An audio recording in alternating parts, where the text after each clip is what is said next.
Well, welcome everybody to another Chipley webinar. I am Ryan. Obviously, you guys all know Chris and then Elizabeth, and we are the Chipley marketing team. We try to do these webinars monthly. If you've joined us before, thank you very much. And if this is your first time, we're really glad to have you here. So what we want to talk about this month is end of year store maintenance. And we realize that the holiday season can be a little hectic, but we're hoping that you guys are slowly starting to wrap things up, and that maybe you'll have a little bit of downtime between Christmas and New Year's where you have a chance to kind of go in and just do a little bit of maintenance on your online stores to kind of set you up for success in the new year. We're going to go through a couple different ways to help you do that and just kind of best practices and our suggestions. If you have questions throughout, please feel free to throw them into the chat. We'll try to get to them as we go. If we miss them, we'll definitely get to them at the end. And then we will be sending this deck out at the end. There's a lot of links throughout this presentation that we're not going to click into just to kind of keep things moving. But when you get this presentation afterwards, you will have access to all those links and there's downloads and stuff like that that you can use. So I guess without further ado, Chris, you want to get us started? Yes. All right. So end of year store maintenance. Click. All right. Housekeeping, close, copy, and clean. So since the new year is slowly upon us, it's a good idea to start getting ahead of cleaning up some of your old stores. In particular, more of your guys' catalog stores, because with those group stores, you are closing them down and reopening them or copying them. So those kind of are updated throughout the year. But specifically with your catalog stores, it's a good idea to kind of start cleaning those up. And particularly because catalog stores can only be open for 24 24 months. Talking with the team, we're trying to figure out a good way for you guys to keep the reporting great. So one of the things that we were talking about is if you do have any stores that have been open since the beginning of the year, it could be a good idea to close those down and re open them. So that way all of 2026 data can be held within that one catalog store. So when you're searching for info, you'll be able to go into that store and find it. Another thing that you guys can do too as well, when I talked with Craig earlier, is setting up automated emails specifically for those catalog stores. So if this is something that you're going to do, that we highly suggest is closing them down and opening them up for the new year, you can set yourself up a automated email to remind you this time next year to do the same thing. Or it doesn't even have to be through January through December. It could be the school year. So shutting them down in July and reopening them up in June. So just kind of things to think about as we're heading in to the new year. So if you don't know how to copy a store, I put this GIF here, let it go through. So this is after you press copy, but pretty much any store inside of Chipley you can copy. A lot of you guys are probably doing it now. All you have to do is hover over it and the copy button will appear. You can then choose how you want to copy that store. You can copy any store into a group store, a template, or a catalog store. And Chris, do you then, think that?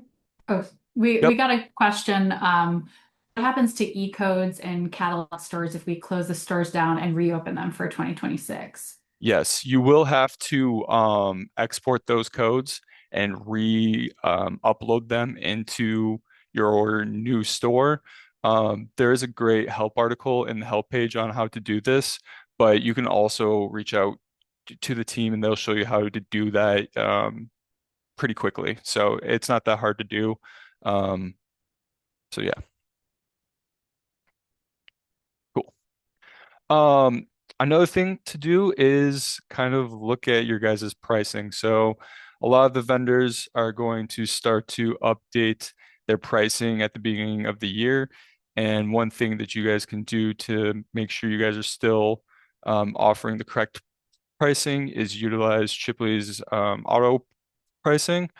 So when these vendors do update their pricing, most of all the main vendors that we are integrated with, that pricing will automatically update. If not, we are going through those and updating it ourselves. But with that auto pricing, you can quickly update that pricing with a click of a button, rather than have to go through and manually change the pricing one by one. So if you don't know what auto pricing is, I would suggest reaching out to the team and they can help you set it up because it is specific per company. It's not just something that we can just show you here. It is something that we have to go in and kind of walk you guys through. But once you get it set up, it streamlines your guys' pricing for your stores. And it could just be something too that you look at heading into the new year because it is a pretty powerful tool.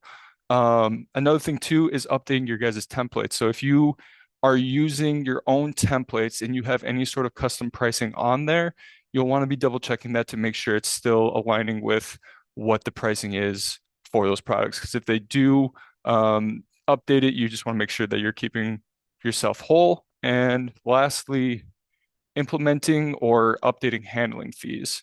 So, handling fees is something that we highly suggest that you use.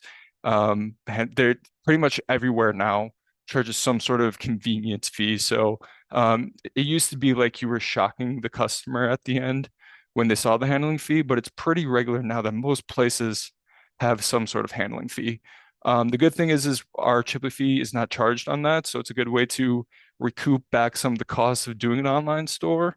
And if you are using handling fees, it could be a good idea to reflect on that to see is it something we need to lower or something that we need to raise.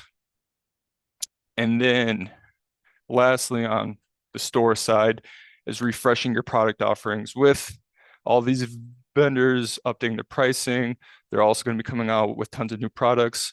Us and the Chipley team work very closely with a lot of the main vendors in the industry, asking them what products are coming out, and we kind of update those on our Chipley templates. So a good way to start implementing new products is to browse the Chipley templates. We update them throughout the year. Some ones that we have recently came out with is a A4 and SanMar template, as well as a SanMar Carhartt only supplement. And I think one of the things we're going to be doing throughout the year is adding more of these supplement templates. So you can add on the Carhartt products from SanMar, the Adidas products from SNS, things like that. So just a reminder to just look to see if there's any new products that you can have. And if you have been offering the same products over and over again, eventually the sales are going to not drop, but like your customers are going to see the same things over and over. So giving them something new will make them want to buy more products. So, yeah. All right. So once you've gotten your or taken care of all of your store side of things, the other thing that we would like to suggest that you take a little bit of time to do at the end of the year as we wrap up is to take a look at all of the Chipley resources that we've created and have on our website for you. We try to create stuff that we think is going to be helpful to you, stuff that's going to either educate you in some way or that you can use to sell more stores.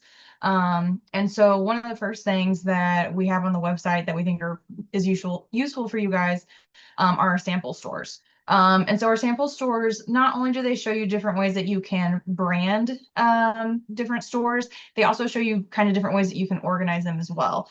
So we have several examples throughout, like a team uniform store, and it's going to show packages on there and categories to kind of show you how one way that you could go about keeping those stores organized. A corporate apparel store, it's going to have some group products on there, so different ways that you could present that. A fundraiser store just kind of shows you how you can have the fundraiser tracker. And then there's several others on there that hopefully will just kind of inspire you and think like, oh, I have a business like that. Like we have one on there for like a bookstore. We have one on there for healthcare. So if you have businesses that you are currently working with and they're not doing online stores, like hopefully that kind of inspires you to maybe reach out to those businesses, show them that sample store that's similar to their business, and convince them to do an online store.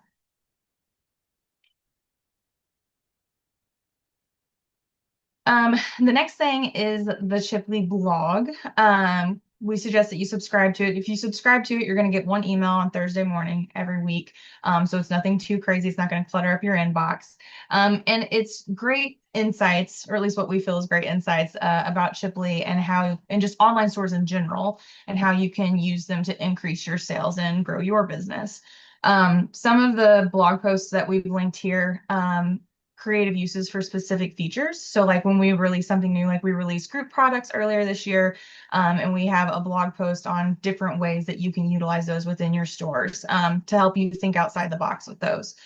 Steps to promote an online store. This has probably been one of our most read blogs because it also has a lot of downloadable assets and clickable links that will actually help you promote your stores. A lot of times that's one of the toughest things after someone launches a store, is promoting it and making sure that people are going to it and shopping in it. So that blog's very helpful for that. And then an effective way to get more customers, using online stores. So doing things like creating a sample store, copying a store that's been successful and rebranding it to show to new customers, using requester stores, just several different ways that you can use online stores to actually grow your sales in your business. And then we have sales and marketing tools as well. This page is a page of downloadable assets. It is one pagers, user guides, and even some social media assets they're not Chipley branded, so you can just download them and repost them directly on your own page. So these are things that you can either share with your team or you can share directly with your customer, but hopefully you use them to kind of educate and promote your online business. Ryan, did you see we got a question, how do you subscribe to the blog? So if you go to the Chipley blog, which is just chipley.com/blog, or go to our homepage and it's under resources, you just go to that page and then you scroll down to the bottom and it's just a bar that says subscribe and it asks for your email and you enter that and hit subscribe. And I don't think it asks you anymore. Used to it ask how often you wanted to be alerted, once a week or once a month. I think now it just automatically does it once a week, but you might have to answer that one more question, but it's really simple, really quick. When we send out this deck, I'll put a link to where you can subscribe to it too. So, cool. So joining the Chipley Collective, this may be something your first time seeing this. So the Chipley Collective is a space that's kind of designed to help everyone in this industry, or specifically people who are using Chipley. It's something that we created to just get you guys in front of other like-minded Chipley users. There's tons of different channels inside of here where you can connect and talk. One of the cool things that happened, I think it was the last week, is someone's direct-to-film printer broke down and they put in the Chipley Collective saying, hey, it broke down. Does anyone have any good ideas or good ones that they use?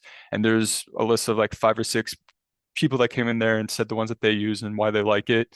So it's just another thing to be a part of. And we're going to try to push more things into here next year too as well. A glimpse into the future. There's going to be a AI chat inside of here, because one of our webinars coming up is going to be all about AI and how you can use it to sell more web stores or just to help you guys throughout day-to-day tasks with your web stores. So it's a cool space.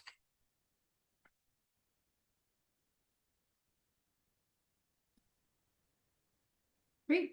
So, obviously, as we head into the new year, it's never too early to start thinking about all of the different sales opportunities that you have throughout the year.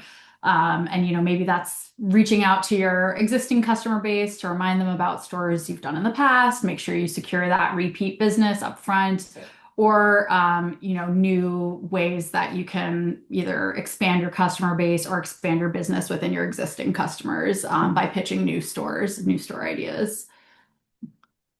So on the next slide, we've created a resource. So it's an annual calendar. We've aggregated a ton of different events throughout the year, different, appreciation days or themed months. That can just give you a resource to start thinking about, maybe you could turn one store into something else for a special event, or maybe you can pitch yourself to a farmer's market and things like that. And then we've also left it blank for you to go ahead and research in your own community, what are certain events that you want to keep an eye out for or start pitching, or just make sure year after year you remember to get ahead of it. So we'll be sending that resource along as well.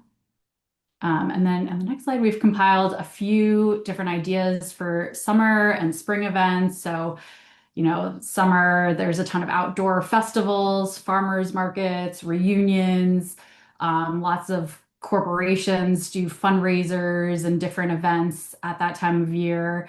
And then the Employee Appreciation Day is coming up March 6th. I think that's a good time if you're worried about hitting really specific deadlines. You can always pitch that the gift on March 6th is the e-certificate for people to start shopping. So you kind of buy yourself more time and stagger deliveries that way. And that's another, to Ryan's point, looking at our sample stores and seeing how we've set up stores for these certain types of events. Creative ways to use points-based pricing or group products so that you can give people free items or items that the company's going to pay for, and then other opportunities to keep buying more. So, these are some of the types of events that we've listed on the calendar and things to look out for. And again, I think the sample stores covers a lot of these as well. Cool. So that is it as far as our best practices and things that we wanted to mention for you guys to keep top of mind as we wrap up the year. But we are more than happy to take any questions that you guys might have. As Chris mentioned, we're already planning our webinars for Q1. We're really excited about our January one, which, as he said, is going to be about AI. And then, of course, we'll be at PPAI if any of you guys will be there. And then Chris will be at Long Beach. So we're really excited for everything coming up in 2026, and we hope everybody had an awesome 2025. And we still don't have any questions, so I think we can shut it down. This is a really short one. We'll give you guys some time back here right before the holidays. So thank you all for joining us.